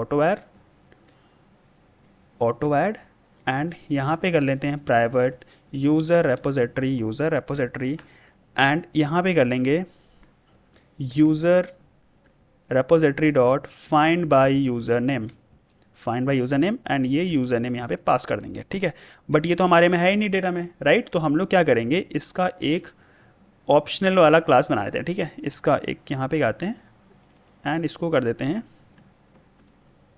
ऑप्शनल एंड यहाँ पे दे देंगे यूज़र। ठीक है, तो फाइंड बाय यूज़र नेम हमारा एक ऑप्शनल मिल जाएगा। और अगर ये फाउंड नहीं होता है तो हम लोग क्या दे देंगे, और एल्स थ्रो, यहाँ पे कर देंगे एक्सेप्शन थ्रो कर देंगे। तो अभी के लिए कर देते हैं run time exception user not found. ठीक है, बट यहाँ पे क्या कर रहा है, इसको थ्रो करना है user name password user name not found exception. तो इसी को हम लोग कॉपी कर लेते हैं एंड यहाँ पे हम लोग पेस्ट कर देते हैं थ्रो यूज़र नेम। अच्छा, अभी क्या एरर दे रहा है, अच्छा यहाँ पे करना होगा new user name not found exception. ठीक है, ये हो गया हमारा। अब ये जो रिटर्न करेगा, ठीक है, ये जो रिटर्न करेगा ये क्या रिटर्न कर रहा है, यूज़र का डेटा। ठीक है, ये कर रहा है यूज़र, जो कि हमारा किसका है, हमारे खुद का ये क्लास का है। बट यहाँ पे इसको रिटर्न टाइप क्या चाहिए, यूज़र डिटेल्स चाहिए। तो ये क्लास इसलिए इंपॉर्टेंट है ये वाला यूज़र डिटेल्स, क्योंकि यहाँ पे ये क्या इंप्लीमेंट कर रहा है, यूज़र डिटेल्स, जो कि इसका रिटर्न टाइप है, तो हम अगर ये क्लास रिटर्न करा देंगे तो एट द एंड तो वो ये भी रिटर्न हो जाएगा। ठीक है, तो हम लोग क्या करेंगे, इसी में यहाँ पे करेंगे return knew my user details और यहाँ पे यूज़र को पास कर देंगे। तो ये समझ में आएगा आपको, जैसे हम यहाँ पे पास कर देंगे तो ये चला जाएगा माई यूज़र डिटेल्स में एंड यहाँ पे अगर ये रिटर्न हो रहा है तो एट द एंड ये भी रिटर्न हो रहा है। और यहाँ से हम लोग डेटा को क्या कर रहे हैं, यूज़र वाला का सेट करते हैं यहाँ पे। ठीक, तो ये हो गया हमारा माई यूज़र डिटेल्स वाले क्लास एंड एक हो गया हमारा यूज़र डिटेल्स सर्विस वाला। ठीक है, तो इसको एक बार कैंसिल कर देते हैं। दो क्लासेस कौन सी हो गई, माई यूज़र डिटेल्स एंड ये माई यूज़र डिटेल्स सर्विस। ठीक है, अब ये दोनों क्लास इंपॉर्टेंट थी हमारी, ये हो गई कंप्लीट।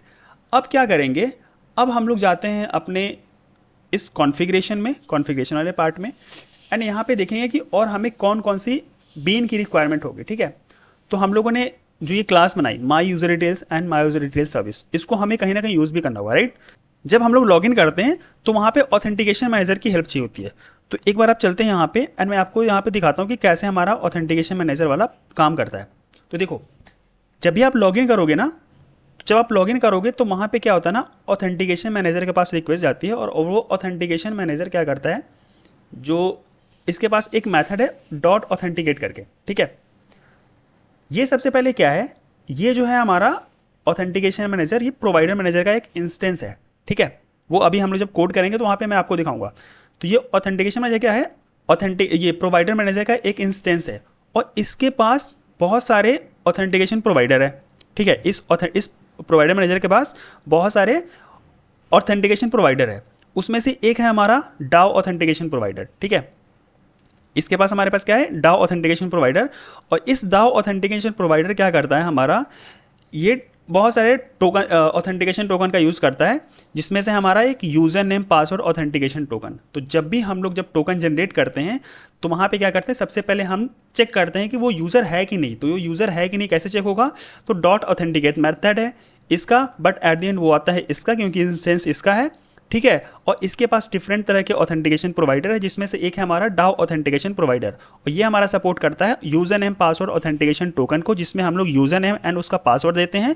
एंड वो क्या करता है, फिर हमारा यूजर डिटेल सर्विस, जो कि हम लोगों ने अभी ये क्रिएट किया था यूजर डिटेल सर्विस, इसको कॉल करता है यूजर डिटेल सर्विस के ये इस मेथड को, load user by user name को, और यहाँ से हमारा यूजर्स का डिटेल्स सेट करता है, वहाँ से वो देता है यूजर डिटेल्स का ऑब्जेक्ट। ठीक है। उसी यूजर डिटेल्स की हेल्प से पहले क्या होता है, जब ये कॉल करेगा तो इंटरनली ये वेरीफाई करेगा कि जो उसका पासवर्ड है वो सेम है कि नहीं।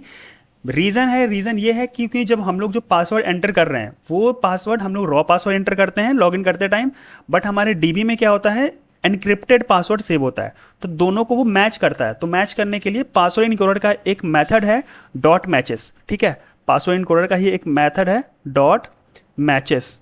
एंड ये क्या करता है, ये रॉ पासवर्ड और हमारा जो इनक्रिप्टेड पासवर्ड है उसको कंपेयर करता है। वो कैसे करता है, जो हमारा रॉ पासवर्ड है उसको इनक्रिप्टेड पासवर्ड में कन्वर्ट करता है पहले, और फिर दोनों को कंपेयर करता है। अगर दोनों सेम होते हैं तो वो फिर एक ऑथेंटिकेशन ऑब्जेक्ट रिटर्न करता है, जिसमें बताता है कि ये ऑथेंटिकेटेड है कि नहीं।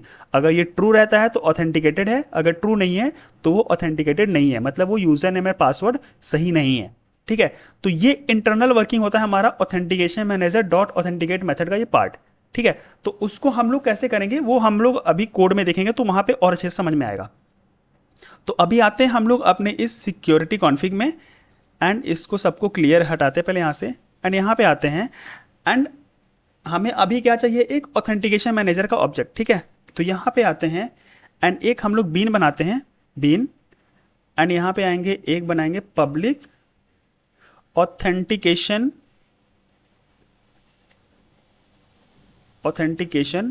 मैनेजर।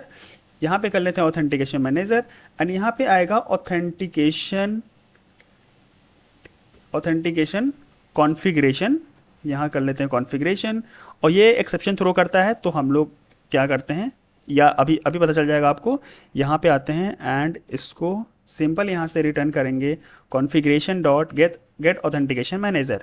ये क्या कह रहा है, एक्सेप्शन को हैंडल करने के लिए थ्रो एक्सेप्शन कर देंगे। ठीक है, एक तो हमारा ये बीन बन गया।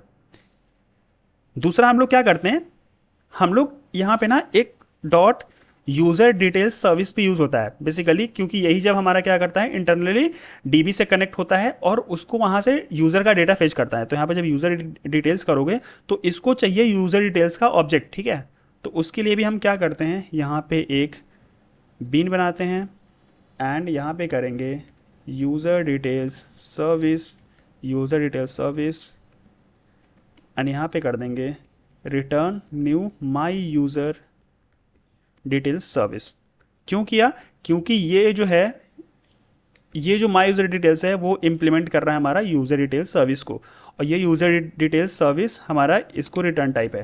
एंड इसी को हम लोग क्या करेंगे, सिंपली इसको हम यहाँ से यहाँ तक कॉपी कर लेंगे एंड यहाँ पे हम लोग इसको चिपका देंगे। ठीक है, ये हमारा हो गया।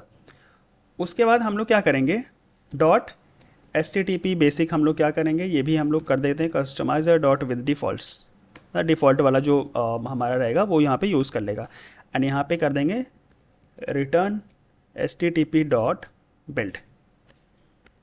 ठीक, तो ये हमारे कॉन्फ़िगरेशन पार्ट हो गए हमारे स्प्रिंग सिक्योरिटी से रिलेटेड। ठीक, अब ये क्या होगा, अब हमारा जो ये कंट्रोलर वाला जो मेथड है ये वाला, ये हमारा पब्लिक हो चुका होगा। ठीक है, क्योंकि कॉन्फ़िगरेशन सारे डन हो चुके हैं एंड हमने अपने डीबी वाले भी कॉन्फ़िगरेशन कर दिए हैं, जो यूज़र डिटेल सर्विस वाला है, load user by user name. तो एक बार फिर से अपने एप्लीकेशन को रन करते हैं एंड देखते हैं कि ये API हमारे काम करती है कि नहीं, ये वाली। अगर ये सही चल गया तो उसके बाद हमारे पास केवल एक मेथड बचेगा, वो बचेगा हमारा JWT टोकन जनरेट करने का। ठीक है, वो फिर हम लोग इम्प्लीमेंट कर लेंगे, उसके बाद हम लोग टोकन जनरेट करके देखेंगे कि जनरेट भी हो रहा है कि नहीं। ठीक है, तो इसको एक बार फिर से मैं क्या करता हूँ, रीरन करता हूँ।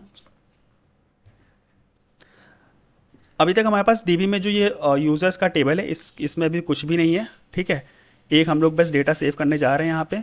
तो अब क्या करेंगे, इसको यहाँ पे हम लोग इसको हटा देते हैं, यहाँ पे नो ऑथ कर देते हैं, बिकॉज अब इसकी रिक्वायरमेंट नहीं होगी मुझे। ठीक है, तो यहाँ पे आते हैं एंड देखते हैं अपना एप्लीकेशन जब तक स्टार्ट होता है। आते हैं अपने यूरेका सर्वर पे, यहाँ पे अभी 2 ही होगा क्योंकि वो अभी स्टार्ट हो रहा है हमारा ऑथ सर्विस। ठीक है,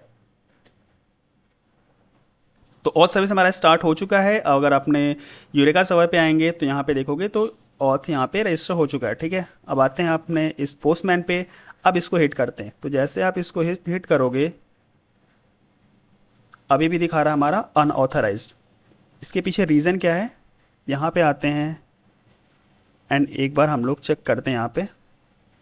तो अब जाके वो एरर समझ में आया कि वो एरर बेसिकली क्यों आ रहा था। तो एक बार क्या करते हैं, हम लोग फिर से अपना एप्लीकेशन को रीरन करते हैं एंड वो देखते हैं वो एरर फिर से एरर प्रोड्यूस करेंगे एंड उसके बाद उसको हम लोग रिजॉल्व करेंगे कि वो कैसे रिजॉल्व करते हैं। एक्चुअली वो बहुत ही छोटा सा मिस्टेक था, बट वो जल्दी कैच नहीं हो पा रहा था, ठीक है। तो आप लोग को भी ये मे बी ये लर्निंग हो सकती है कि अगर कहीं भी इस टाइप का एरर आए तो मेक श्योर करना क्या चेंजेस करना चाहिए हम लोग को, ठीक है। देखो अभी तक क्या हो रहा था, जब हम लोग ये डेटा को सेव कर रहे हैं, राइट, अभी तो ये चलो ये भी सक्सेस का मैसेज है, ठीक है। बट हम लोग क्या कर रहे थे, जब हम लोग डेटा को सेव कर रहे थे तो ये डेटा सेव तो हो रहा था हमारे डीबी में, बट यहाँ पे रिस्पॉन्स नहीं आ रहा था, वो अनऑथराइज दिखा रहा था, ठीक है। तो उसके पीछे रीज़न क्या था, तो एक बार ये एप्लीकेशन स्टार्ट हो जाए फिर मैं वो दिखाता हूँ आपको, ठीक है। तो हमारा एप्लीकेशन स्टार्ट हो चुका है, इसको क्लियर करते हैं एंड यहाँ पे आएंगे, इसको हिट करते हैं, ठीक है। इसको मैंने हिट किया तो अभी हमारा कंट्रोलर यहाँ पे गया एंड इसको क्या करते हैं, इसको सेव यहाँ पे करते हैं। तो ये हो गया अनऑथराइज, ठीक है। यहाँ पे रिस्पॉन्स नहीं आ रहा है, यहाँ दिखा रहा है अनऑथराइज। बट जैसे आप डीबी को रिफ्रेश करोगे ना, तो देखो डीबी में डेटा तो सेव हो गया, डीबी में डेटा सेव हो गया, बट यहाँ पे अनऑथराइज आ रहा है, यहाँ पे अनऑथराइज आ रहा है, ठीक है।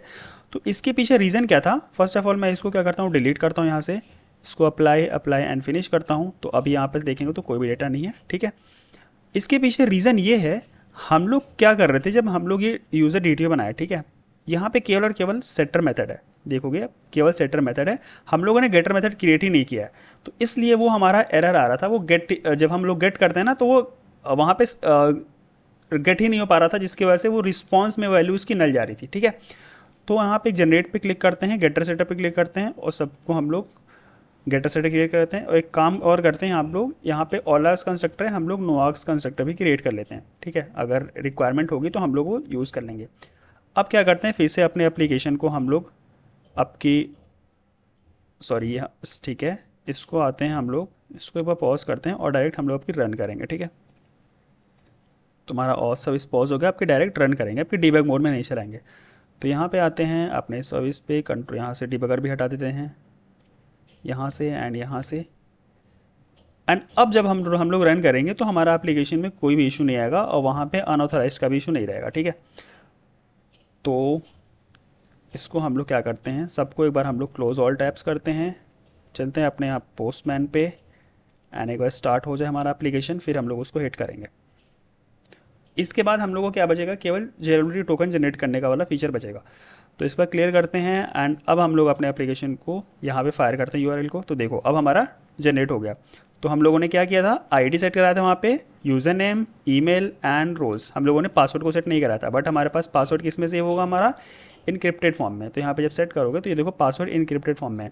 अब अगर ये डीबी बाई चांस अगर डीबी कहीं हैक होती है या फिर डीबी किसी और के हाथ में जाता है, राइट, अनऑथराइज पर्सन के हाथ में, तो वो इस पासवर्ड को देख के वो बता नहीं सकता कि इस यूज़र का पासवर्ड क्या है, ठीक है। इस ईमेल यूज़र नाम का ये पासवर्ड क्या है, उसको नहीं पता चलेगा। इसलिए हम लोग क्या करते हैं, डीबी में हमेशा इनक्रिप्टेड पासवर्ड ही सेव करते हैं। अब क्या करते हैं, ये तो हो गया हमारा। अब हम लोग को क्या बचा है, हम लोग का बचा है कि हम लोग अब टोकन कैसे जनरेट करेंगे, ठीक है। तो उसके लिए क्या करते हैं, जो हम लोगों ने ये यूटिल नाम का पैकेज बनाया था, राइट, यूटिल नाम का, इसमें हम लोग एक करते हैं, क्लास बनाते हैं, वो बनाएंगे JWT यूटिल नाम से, ठीक है। अब ये क्या होगा, ये क्लास इंपॉर्टेंट है हमारा, क्यों, क्योंकि यही हमारा क्लास JWT टोकन को जनरेट करेगा। तो इसको हम लोग @कंपोनेंट से एनोटेट कर देंगे और यहाँ पे हम लोग अब टोकन जनरेट करने का मेथड लिखेंगे। तो हमारे पास टोकन किस फॉर्म में होगा, वो होगा स्ट्रिंग। तो हम लोग स्ट्रिंग एंड कर देंगे जनरेट टोकन, ठीक। एंड यहाँ पे ये हो गया मेथड। अब हम लोग क्या करेंगे, JWT टोकन जनरेट करने के लिए हम लोग को पहले JWT की डिपेंडेंसी चाहिए, ठीक है। तो वो JWT की डिपेंडेंसीज कौन कौन सी होती है, तो यहाँ पे आते हैं अपने फॉर्म में एंड यहाँ पे फर्स्ट ऑफ ऑल मैं वो डिपेंडेंसी यहाँ पे पेस्ट करता हूँ, ठीक है। ये है वो तीनों डिपेंडेंसी, एक है हमारा JWT-Jackson, एक है IMPL, एक है API। तो जितनी भी JWT की प्रॉपर्टीज़ होती हैं जो हम लोग यहाँ पे यूज़ करेंगे टोकन जनरेट करने में, वो इन तीनों हमारे डिपेंडेंसी से यहाँ पे यूज़ हो जाएंगे। तो इसको एक बार रिफ्रेश करते हैं एंड आते हैं फिर से अपने JWT यूटिल पे क्लास पे। एंड यहाँ पे हम लोग क्या करेंगे, यहाँ पे करेंगे सीधे यहाँ पे करते हैं return and direct he return कर देंगे। या तो एक काम करो JWT जो हमारा JWT, एक सेकेंड यहाँ पे आते हैं अपने JWTs डॉट बिल्डर, उसके बाद करते हैं डॉट सब्जेक्ट। अब सब्जेक्ट क्या होगा, सब्जेक्ट हमारा वही होगा जो यूज़र नेम होगा। तो हम लोग रिक्वेस्ट में हम लोग का क्या आएगा, यूज़र नेम आएगा, यूज़र नेम, ठीक है। उसके बाद क्योंकि जब यूज़र लॉगिन करेगा तो यूज़र नेम एंड पासवर्ड डालेगा, तो वो जो यूज़र नेम होगा उसी को हम लोग एज अ सब्जेक्ट में यहाँ पे डालेंगे, ठीक है। तो यूज़र नेम एंड उसके बाद इशू कब हुआ है टोकन, तो डॉट इशूड एट, यहाँ पे आप दे दो न्यू डेट एंड यहाँ पे आप कर सकते हो सिस्टम डॉट करेंट टाइम मिलीज, ठीक है।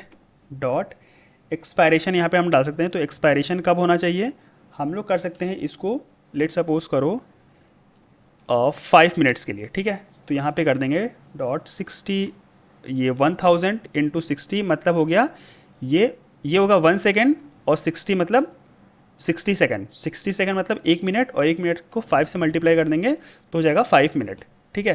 तो ये हो गया हमारा एक्सपायर्ड, ये एक्सपायरेशन, एक्सपायर्ड एट नहीं, यहाँ पे होता है एक्सपायरेशन, ठीक है, एक्सपायरेशन।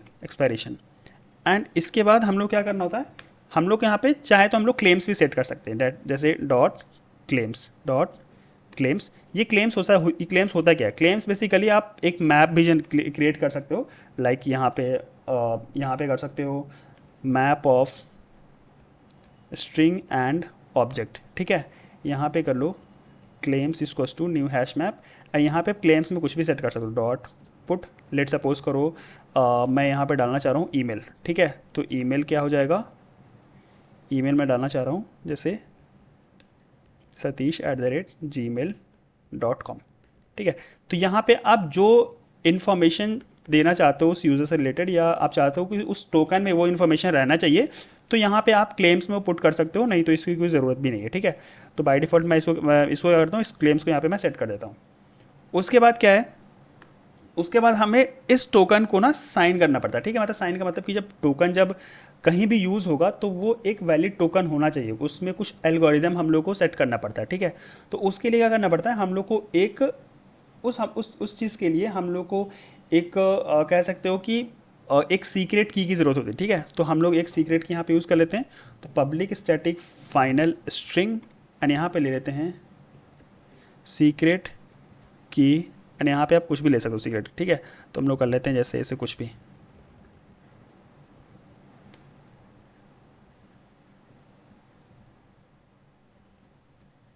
ये हमारा हो गया सीक्रेट, ठीक है। ये रैंडम मैंने कोई भी स्ट्रिंग यहाँ पे डाल दिया, ये हमारा हो गया सीक्रेट की। अब यही हमारा सीक्रेट की क्या है, ये इंपॉर्टेंट है जब हम लोग टोकन को डिकोड करते हैं तब भी, या टोकन जनरेट करते हैं, तो इसी सीक्रेट की क्या हम लोग हेल्प लेंगे, ठीक है।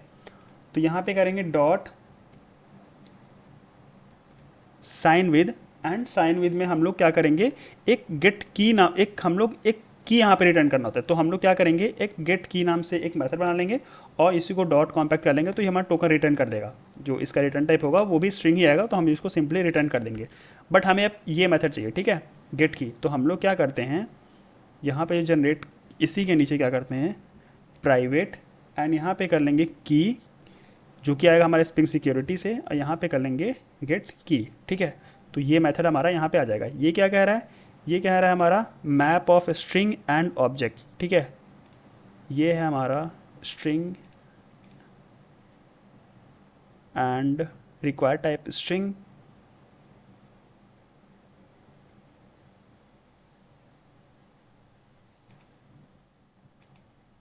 ये जो है क्लेम्स, ठीक है, ये क्लेम्स आता है, नॉट क्लेम। सिंगल क्लेम करोगे तो आप स्ट्रिंग में डाल सकते हो, बट ये मैप है तो इसको क्लेम्स में डालना होगा, ठीक है। ये हो गया। अब यहाँ पे हमें इसमें क्या करना होता है, तो जो हमारे पास ये सीक्रेट है, देखो यहाँ पे ना दो इम्प्लीमेंटेशन है, ठीक है। हमें एट द एंड क्या रिटर्न करना है, की रिटर्न करना है। तो सबसे पहले जो हमारे पास टोकन आता है उसको बाइट में कन्वर्ट करना होता है और उसके बाद हम लोग उस पर एल्गोरिदम लगाते हैं, ठीक है। तो हम लोग क्या करेंगे, हमारे पास डिफरेंट अप्रोचेस हैं। एक तो होता है हमारा बेस 64, ठीक है, base 64 dot gate decoder dot decode, और यहाँ पे हम लोग की पास कर देंगे, ठीक है। कौन सा, सीक्रेट की। तो ये हम लोग सीक्रेट की पास कर देंगे, तो ये हमारा क्या रिटर्न कर देगा, ये हमारे रिटर्न कर देगा बाइट्स, ठीक। एक तो ये अप्रोच है। दूसरा अप्रोच है हमारे पास, जो हमारे पास सीक्रेट की आ रहा है, ठीक है, जो हमारे पास ये सीक्रेट की आ रहा है उस पर हम लोग क्या करेंगे, डॉट गेट बाइट्स कर देंगे। और यहाँ पे एक आता है स्टैंडर्ड कैरसेट्स डॉट UTF-8, ठीक है, ये वाला, ये यूज़ कर लेंगे। तो ये भी हमारा क्या कर देगा, बाइट रिटर्न करेगा। बट ये हमें कब पता चलेगा कि कौन सा यूज़ हमें करना है, ठीक है। देखो, अगर आपके पास ये जो सीक्रेट आ रहा है, अगर ये सीक्रेट आपका प्लेन टेक्स्ट है, ठीक है, ये प्लेन टेक्स्ट है, जैसे अभी ये हमारा क्या है, प्लेन टेक्स्ट है। तो ये अगर ये प्लेन टेक्स्ट है तब तो आप ये वाला यूज़ कर लो, ये भी यूज़ कर सकते हो, कोई इशू नहीं है, बट आप ये यूज़ कर लो। और अगर ये बेस 64 में है तो आप चाहो तो ये यूज़ कर लो, दोनों में से कोई भी यूज़ कर सकते हो, ठीक है। मतलब ये स्टैंडर्ड है कब यूज़ करना चाहिए, बट फिलहाल के लिए हम ये बेस 64 वाला ही यूज़ करते हैं, ठीक है। तो इसको मैं क्या करता हूँ, हटा देता हूँ। एंड यहाँ पे आप क्या करेंगे, सीधे रिटर्न, एंड यहाँ पे कर लेंगे कीज़ डॉट यहाँ पे आता है H mac sha for, and यहाँ पे हम लोग कर देंगे बाइट्स वाला पास कर देंगे, ठीक है, बाइट्स हम लोग पास कर देंगे। तो ये हो क्या हो जाएगा, अब ये की रिटर्न कर देगा, यहाँ पे आ जाएगा और फिर ये टोकन जनरेट होगा। बट यहाँ पे आप लोग सोच रहे होगे कि हम लोग तो यहाँ पे एल्गोरिदम यूज़ ही नहीं किए, राइट। जो हम लोग होता है ना एल्गोरिदम HS256 या HS512, ये तो हम लोगों ने यूज़ ही नहीं किया। ये एक्चुअली अब जब ये लेटेस्ट वर्जन जो आता है उसमें हम लोग को एल्गोरिदम बाय डिफ़ॉल्ट यूज़ करने की ज़रूरत नहीं है, वो ऑटोमेटिक यूज़ हो जाता है। यहाँ पे इस वाले में जब हम लोग HMAC SHA की फॉर यूज़ करते हैं ना, ये जो बाइट्स प्रोवाइड करते हैं, तो इस बाइट्स के लेंथ पे हमारा डिपेंड करता है कि कौन सा एल्गोरिदम यूज़ होगा। तो जैसे इसके अंदर जाओगे तो यहाँ पे देखो, ये जो बाइट आ रहा है, ये वाला बाइट, इसका क्या कर रहा है, ये लेंथ चेक कर रहा है, ठीक है, .8 करके × 8 करके ये बाइट चेक कर रहा है। और इसकी अगर लेंथ 512 से ग्रेटर या इक्वल है तो कौन सा यूज़ होगा, ये वाला 512 वाला यूज़ होगा। और अगर ये 384 से ग्रेटर या लेस है, ग्रेटर है या इक्वल है तो 384 वाला, और अगर 256 से ग्रेटर या इक्वल है तो HS256 वाला यूज़ होगा, ठीक है। तो ये एल्गोरिदम अब अपने आप आपके सीक्रेट की पे डिपेंड करता है। आप सीक्रेट की का इसके बाइट का लेंथ क्या है उस पर ऑटोमेटिक वो इम्प्लीमेंट हो जाएगा, ठीक है। तो ये तो हो गया हमारा कि हमारा टोकन कैसे जनरेट होगा एंड इसमें एल्गोरिदम कैसे इम्प्लीमेंट होता है, ठीक है। अब हम लोग क्या करते हैं, एक और मेथड क्रिएट करते हैं। वो मेथड क्या करेगा, हमारा एक्सपायरेशन को वो हम लोग एक्सपायरेशन गेट करेंगे। क्यों, क्योंकि जब हम लोग यहाँ पे मॉडल में जाओगे तो हम लोगों ने एक JRuT टोकन रिस्पॉन्स क्रिएट किया था, जिसमें हम लोगों ने क्या किया था, एक टोकन, तो टोकन तो यहीं से जनरेट हो जाएगा, ये वाला टोकन ले लेंगे हम लोग, ठीक है। उसके बाद टाइप तो बाय डिफ़ॉल्ट जो हम लोग जनरेट करें वो बीएरआर टोकन है, तो ये बीएरआर हो जाएगा। बट ये वैलिड अंटिल कहाँ से आएगा, ठीक है। तो वैलिड अंटिल जनरेट करने के लिए हमें उस टोकन का जो रिस्पॉन्स आएगा ना, जो ये टोकन जनरेट हुआ है, तो इसके क्लेम्स में हमारे पास सारे डेटा रहते हैं। बट आप कहोगे कि क्लेम्स में तो हमने केवल ईमेल ही पुट किया है। तो हाँ, हमने केवल ईमेल पुट किया है, बट जो बाय डिफ़ॉल्ट क्लेम्स होते हैं वो इसमें सेट होते हैं पहले से ही। जो टोकन जनरेट होता है उसमें जो क्लेम्स रहता है उसमें बाय डिफ़ॉल्ट रहता है। वो क्लेम्स कौन सा रहता है, एक सब्जेक्ट रहता है, एक इशूअर करके भी आता है, डॉट इशूअर। देखो ये इशूअर है, इसमें भी आप कौन इशू कर रहा है, तो ये भी आप चाहो तो यूज़ कर सकते हो, ठीक है। तो सब्जेक्ट हो गया, इशूअर हो गया, एक्सपायरेशन हो गया, और जो आपने क्लेम सेट किया है वो सारे फील्ड्स रहते हैं। तो हमें सबसे पहले क्या गेट करने पड़ेंगे, क्लेम्स। तो यहाँ पे हम लोग करते हैं private claims and private claims, and यहाँ पे करते हैं गेट क्लेम्स, यहाँ पे करेंगे स्ट्रिंग टोकन, ठीक है। इसको हम लोग क्या करते हैं, इंपोर्ट कर लेते हैं, एंड यहाँ पे आते हैं, हम लोग करेंगे सीधे JWTS dot parser dot verify with, हम लोग क्या करेंगे, जो हम लोग का की था, ठीक है, गेट की। बट ये कहेगा ना यहाँ पे हम लोग को सीक्रेट की यूज़ करना होगा। तो बाय डिफ़ॉल्ट जो हमारा सीक्रेट की जो होता है इसको हम लोग क्या करेंगे, टाइप कास्ट कर लेंगे। तो यहाँ पे आते हैं, नहीं, इसको Ctrl Z करते हैं, एंड इसको हम लोग टाइप कास्ट कर लेंगे। सीक्रेट की में, सीक्रेट की में, ठीक है। तो जब इसके पास जाओगे तो ये देखो सीक्रेट की हमारा बाय डिफ़ॉल्ट की को एक्सटेंड करता है, तो कहीं ना कहीं वो की जो है उसको हम सीक्रेट की में कन्वर्ट कर सकते हैं, ठीक है।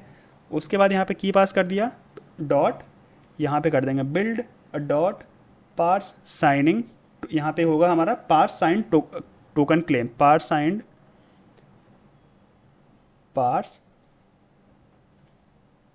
साइंड क्लेम्स, ठीक है। और यहाँ पे हम लोग अपना टोकन पास कर देंगे, टोकन डॉट गेट पेलोड। तो अब ये क्या करेगा, ये रिटर्न कर देगा हमारा क्लेम्स। तो डायरेक्टली हम लोग क्या करते हैं, इसी को रिटर्न कर देते हैं, ठीक। तो ये हमारा क्लेम्स रिटर्न कर देगा। अब इसी क्लेम्स में हमारा सारा डेटा है, तो यहाँ से हम गेट कर लेंगे डेटा। तो एक बनाते हैं पब्लिक डेट, क्योंकि हम लोग एक्सपायरेशन ये किस में है, डेट के फॉर्म में है, तो यहाँ पे डेट एंड यहाँ पे कर लेंगे एक्सट्रैक्ट एक्सपायरेशन, यहाँ पे टोकन पास कर देंगे, यहाँ पे इस मेथड को कॉल कर लेंगे गेट क्लेम्स वाले को, ठीक है। तो अब ये क्या करेगा हमारा, ये मेथड इसको कॉल करेगा गेट क्लेम्स को, और ये गेट क्लेम्स क्या करेगा, क्लेम्स वाला हमारा ऑब्जेक्ट रिटर्न करेगा, और इसी क्लेम्स में हम लोग क्या करेंगे, गेट एक्सपायरेशन गेट कर लेंगे, ठीक है। यहाँ से आप और भी चीज़ें गेट कर सकते हो, जैसे यहाँ पे अगर मैं ले जाऊँ यहाँ पे, तो गेट क्लेम्स और यहाँ पे अगर टोकन पास करोगे डॉट गेट, ये देखो आईडी ऑडियंस, ऑडियंस क्या है, वही जो सब्जेक्ट है, ठीक है। ऑडियंस हो गया, इशूड एट, इशूअर है, नॉट बिफोर, ये सब्जेक्ट जो हम लोगों ने सेट किया है, ये वाला ठीक है, वो है। तो डिफरेंट यहाँ से पेलोड से आप डेटा गेट कर सकते हो। तो हमें किस चीज़ की रिक्वायरमेंट है, हमें रिक्वायरमेंट है एक्सपायरेशन की, तो यहाँ से एक्सपायरेशन मिल जाएगा, ठीक। अब क्या करते हैं, अब आते हैं अपने यहाँ पे एंड हम लोग चलते हैं अपने सर्विस क्लास पे। तो ये है अपना सर्विस, इस यूज़र वाले सर्विस पे, और यहाँ पे एक मेथड जनरेट कर, यहाँ पे मेथड लेते हैं हम लोग टोकन जनरेट करने वाला, ठीक है। तो पब्लिक JWT टोकन रिस्पॉन्स, क्योंकि हमें यही रिटर्न करना है, यहाँ पे करते हैं जनरेट टोकन, यहाँ पे ले लेंगे यूज़र नेम एंड यहाँ पे कर लेंगे JWT, अच्छा इसका हमें यहाँ पे बीन इंजेक्ट करना होगा, सॉरी डिपेंडेंसी इंजेक्ट करना होगा। तो यहाँ पे लेंगे public final JWT util and इसी को हम लोग क्या कर देंगे, यहाँ पे यूज़ कर लेंगे कंस्ट्रक्टर में अपने JWT यूटिल, एंड यहाँ पे करते हैं this dot JWT util equals to JWT util, and इसको यहाँ पे क्या करेंगे, यूटिल डॉट जनरेट टोकन, यहाँ पे पास कर देंगे यूज़र नेम एंड इसको हम लोग स्टोर कर लेंगे स्ट्रिंग में। तो ये टोकन हो गया, ठीक है। अब यहाँ पे एक JWT टोकन रिस्पॉन्स का एक ऑब्जेक्ट बनाते हैं, ये हो गया हमारा टोकन, यहाँ पे सेट हो गया। उसके बाद इसका टाइप क्या होगा टोकन का, तो बेयर टोकन होगा, एंड ये कब तक वैलिड होगा, तो इसी यूटिल से हम लोग एक्सपायरेशन वाला मेथड कॉल कर लेंगे, उसको टू स्ट्रिंग में सेट करके रिस्पॉन्स रिटर्न कर देंगे, ठीक है। तो अब ये हो गया। अब इसको हमें क्या करना पड़ेगा, कंट्रोलर में बनाना पड़ेगा इसका एक मेथड। तो आते हैं यहाँ पे अपने कंट्रोलर पे, यहाँ पे, एंड हम लोग क्या करेंगे, यहाँ पे एक मेथड बनाएंगे, और ये मेथड का मेक श्योर करो कि जो हम लोग ये मेथड जनरेट करने वाला बनाएंगे, इसका भी मेथड क्या रखेंगे, हम लोग पोस्ट मैपिंग ही रखेंगे, ठीक है। तो पोस्ट मैपिंग यहाँ पे कर लेंगे स्लैश जनरेट हाइफन टोकन कर लेते हैं, ठीक है। यहाँ पे कर लेंगे public JWT token response generate token, यहाँ पे ले लेंगे केवल, यहाँ पे लेंगे कौन सा, लॉगिन रिक्वेस्ट, क्योंकि जब यूज़र लॉगिन करेगा तभी वो उसका टोकन जनरेट होना चाहिए, ठीक है। तो यहाँ पे आओगे मॉडल में, तो हम लोगों ने क्या किया था, एक ये ऑब्जेक्ट बनाया है लॉगिन रिक्वेस्ट का, तो इसी को हम लोग यूज़ करेंगे यहाँ पे। तो रिक्वेस्ट बॉडी लॉगिन रिक्वेस्ट, इसको हम लोग क्या करते हैं, इंपोर्ट कर लेते हैं, ठीक है। अब यहाँ पे क्या होगा, यहाँ पे इंपॉर्टेंट है, देखो जब यूज़र लॉगिन करेगा तो यूज़र नेम, जो यूज़र नेम और पासवर्ड डाला है, सबसे पहले उसको वेरीफाई करना होगा, राइट, कि वो यूज़र नेम और पासवर्ड सही है कि नहीं। तो उसके लिए हमें क्या करना पड़ता है, जो हमने आपको यहाँ पे बताया था ऑथेंटिकेशन मैनेजर वाला, वो अब इम्प्लीमेंटेशन यहाँ पे होगा। तो सबसे पहले क्या आता है, हम लोगों ने क्या किया है, इस कॉन्फ़िगरेशन में हम लोगों ने ऑथेंटिकेशन मैनेजर का बीन यहाँ पे क्रिएट कर रखा है। तो इसका मतलब हम इसको यूज़ कर सकते हैं अपने इस कोड में। तो हम लोग क्या करते हैं, यहाँ पे आते हैं प्राइवेट फाइनल ऑथेंटिकेशन मैनेजर, इसको कॉपी करते हैं एंड यहाँ पे हम लोग कंस्ट्रक्टर बेस्ड इंजेक्शन करते हैं।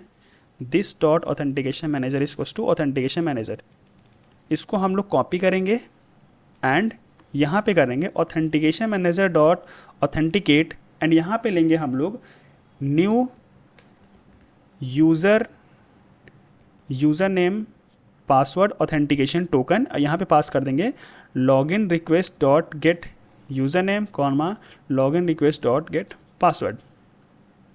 ठीक, तो ये एक क्या करेगा, ये एक रिटर्न करेगा ऑथेंटिकेशन का ऑब्जेक्ट। तो इसको एक बार स्टोर कर लेते हैं एक वेरिएबल में। ये देखो ऑथेंटिकेशन का ऑब्जेक्ट इसने रिटर्न किया।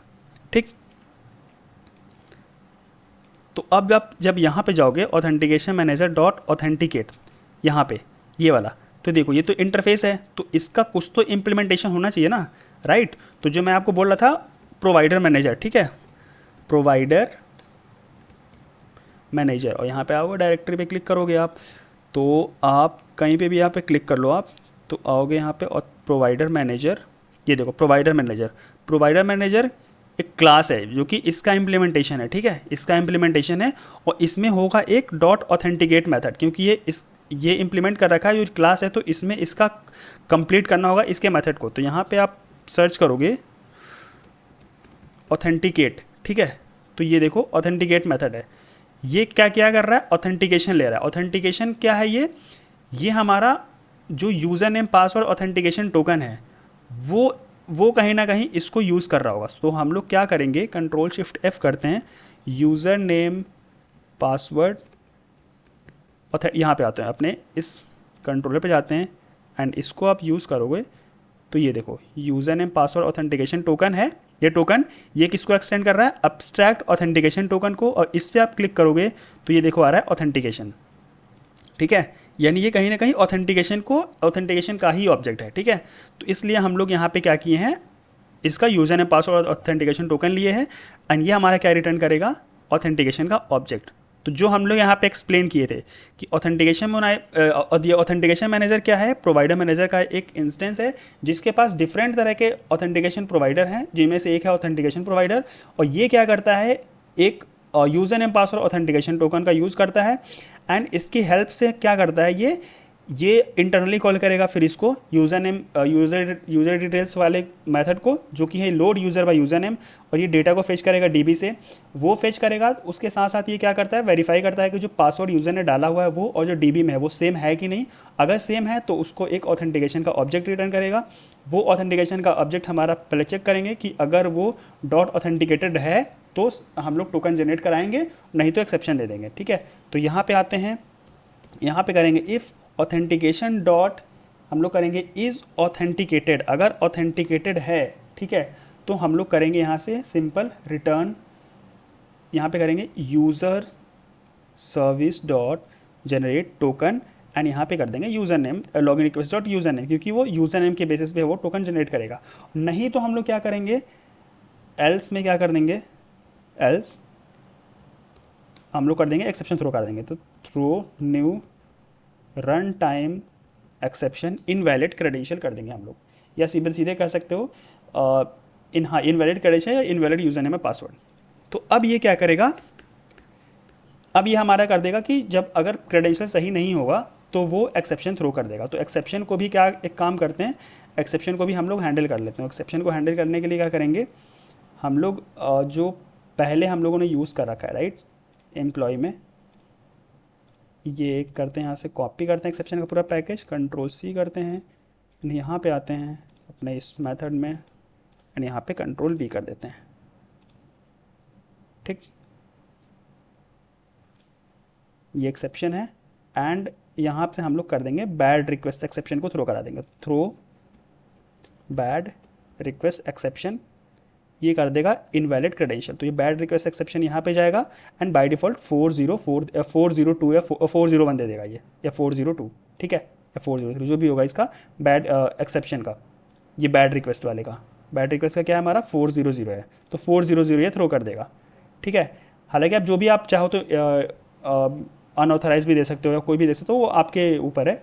फिलहाल के लिए मैं बैड रिक्वेस्ट एक्सेप्शन थ्रो कर दे रहा हूँ। ठीक, अब क्या करते हैं, अपने इसको स्टार्ट करते हैं, इसको क्या करते हैं, रजिस्टर यूज़र कर लेते हैं। ठीक है, इसको कर लेते हैं रजिस्टर यूज़र एंड हम लोग यहाँ पे भी आते हैं, एक चीज़ और कॉन्फ़िगरेशन में करना होगा, यहाँ पे आके हम लोगों को रजिस्टर यूज़र एंड एक और है हम लोग का कौन सा, स्लैश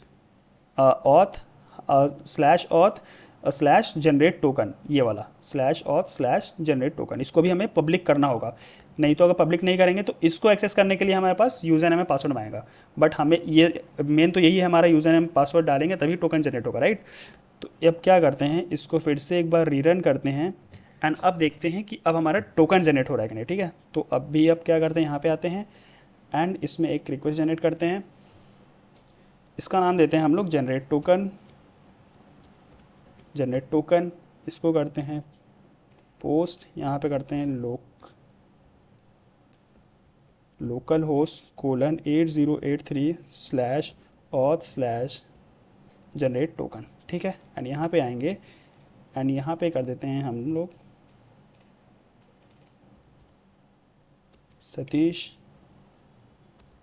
एंड यहाँ पे भी करते हैं सतीश। मेक श्योर करना है ये जो यूज़र नेम एंड पासवर्ड है वो हमारे डीबी में सेव होना चाहिए, ठीक है। अब ये क्या कर रहा है कि रिसोर्स नॉट फाउंड एक्सेप्शन वाला एक्सेप्शन दे रहा है क्योंकि ये एम्प्लॉय वाले से इंपोर्ट कर रहा होगा, ठीक है। ये भी तो हम लोग क्या करते हैं, अब हमारा सही है, इसको फिर से एक बार हम डायरेक्ट रन करते हैं।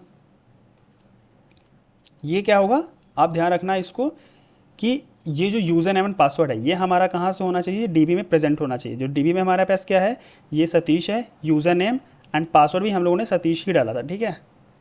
जब यहाँ पे आओगे रजिस्टर वाले पे मैंने क्लिक किया, ये देखो यूज़र नेम भी सतीश था, पासवर्ड भी सतीश था, तो वही हम लोग यूज़ करेंगे, ठीक है। तो जनरेट पे आते हैं, यहाँ पे एक बार एप्लीकेशन रन हो जाए फिर हम लोग एपीआई हिट करते हैं, ठीक है।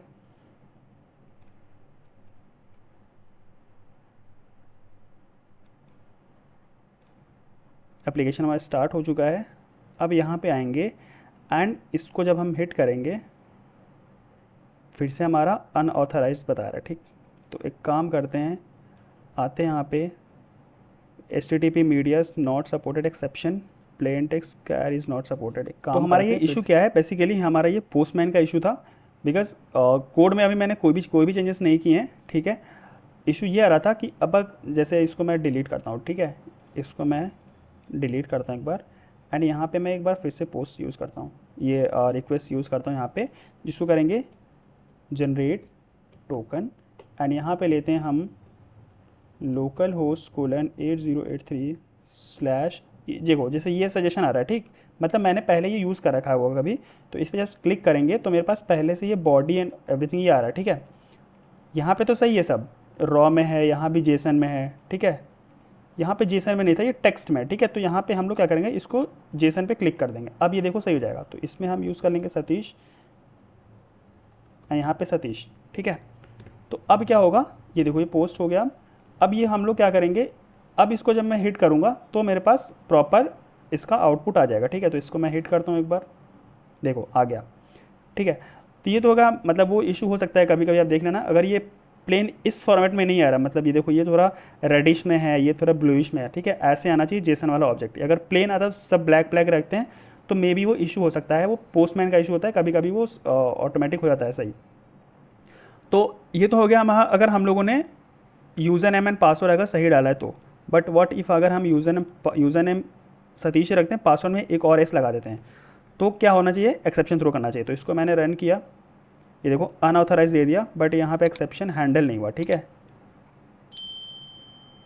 एक्सेप्शन हमारा ये हैंडल नहीं हुआ, तो हम लोग क्या करेंगे, सिंपली जो हमारे पास ये कंट्रोलर है, राइट, कंट्रोलर में यहाँ पे हम लोग यहाँ पे एक वो लगाते हैं डीबगर एंड इसको एक बार फिर से रीस्टार्ट करते हैं, देखते हैं अगर ये यहाँ पे नहीं आता तो यहाँ आना चाहिए, राइट।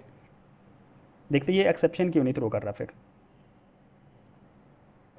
क्योंकि कहीं ना कहीं क्या करेगा, ये ऑथेंटिकेट हो ही नहीं पाएगा। तो जब ये ऑथेंटिकेट नहीं होगा तो ये इफ़ ब्लॉक के अंदर ही नहीं आएगा, डायरेक्ट यहाँ पे आएगा नहीं, डायरेक्ट एक्सेप्शन थ्रो करेगा। तो हम लोग क्या कर सकते हैं, हम लोग एक ट्राई कैच यूज़ कर सकते हैं, ठीक है। तो अभी एक फ़िलहाल ये रन हो जाए, उसके बाद या फिर क्या करते हैं, ये डायरेक्ट हम लोग ट्राई कैच यूज़ करते हैं, ट्राई एंड यहाँ पे इसको हम लोग कर लेंगे, इस पूरे को कर लेंगे कंट्रोल V, यहाँ पे इसको भी कर लेते हैं control X control V and catch में हम लोग दे देंगे कैच, यहाँ पे देंगे कोई भी एक्सेप्शन आएगा तो हम लोग क्या करेंगे, उसको डायरेक्ट थ्रो कर देंगे बैड रिक्वेस्ट एक्सेप्शन, ये वाला। ठीक है, अब हम लोग एप्लीकेशन को फिर से एक बार रीस्टार्ट करते हैं। तो अब क्या आएगा, अगर ये ऑथेंटिकेट ही नहीं कर पाएगा तो ये ट्राई के बाद सीधा आएगा इस कैच ब्लॉक में एंड यहाँ पे हमारा एक्सेप्शन थ्रो कर देगा बैड रिक्वेस्ट एक्सेप्शन। ठीक है, आप इसको चाहो तो हटा भी सकते हो, बिकॉज अगर ये तब होगा जब हमारे इस मेथड में इशू आता है। ठीक है, इस मेथड में इशू आता है तो ये भी आप रख सकते हो, नहीं तो हटा सकते हो यहाँ पे कुछ भी। तो हम लोग क्या करते हैं, फिर से एक बार एप्लीकेशन स्टार्ट हो जाए फिर इसको हिट करते हैं। तो अब क्या करेगा, ये दे देगा हमारा बैड रिक्वेस्ट एक्सेप्शन और यहाँ पे मैसेज ये वाला प्रिंट कर देगा जो हमारे पास यहाँ पे है, इनवैलिड क्रेडेंशियल। ठीक है, तो इसको एक बार रन करते हैं, ये देखो इनवैलिड क्रेडेंशियल आ गया। ठीक है, 400, चाहो तो यहाँ पे आप 401 भी प्रिंट करा सकते हो अनऑथराइज्ड करके। तो ये रहा हमारा आज का इस ऑथ सर्विस से रिलेटेड जो भी कॉन्सेप्ट थे हम लोगों ने इसमें कवर किया, कैसे हम लोग टोकन जनरेट करते हैं, कैसे स्प्रिंग सिक्योरिटी इंप्लीमेंट करते हैं एंड क्या क्या चीज़ें हम लोग को ध्यान रखनी पड़ती है इसमें, वो सब चीज़ें हम लोगों ने कंप्लीट कर ली है। ठीक है, तो ये वीडियो अगर आपको अच्छा लगा हो तो वीडियो को प्लीज़ लाइक करना, अपने दोस्तों के साथ शेयर करना एंड चैनल को प्लीज़ सब्सक्राइब करना। आपके एक सब्सक्राइब से मुझे बहुत ज़्यादा मोटिवेशन मिलता है, तो सो दैट कि मैं नेक्स्ट वीडियोस में भी और अच्छे से आपको वीडियोस और अच्छे से प्रोवाइड करूं और बहुत ईजी टर्म्स में आपको समझाने की और कोशिश करूं। ठीक है, तो मिलते हैं आपसे नेक्स्ट वीडियो में, तब तक के लिए जय हिंद।